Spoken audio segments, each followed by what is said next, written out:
आज चाहिँ हामी यो सिमलतालमा निकै भाइरल न्युज थियो, जुन 1.5 वर्ष पहिला दुईटा बस एन्जल र गणपति डिलक्स यहीँबाट खसेको थियो।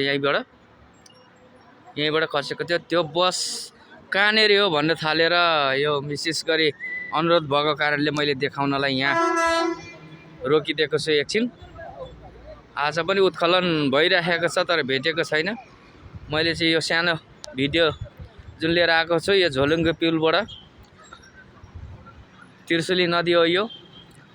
यो मुगलिङ नारायणघाटको जुन बाटोमा पर्दछ, यहाँ रोकेर गाडी त्यहाँ रोकेको छु र देखाउन गइरहेको छु कि यहाँबाट खसेको हो भनेर। ल आज यो सानो क्लिप लिएर आएको छ सबैको लागि। ल हेरिदिनु होला। आज पनि उत्खनन भइरहेको छ, भेटेको छैन। भेट्न त भेटेको छ, निकाल्न सकेको छैन।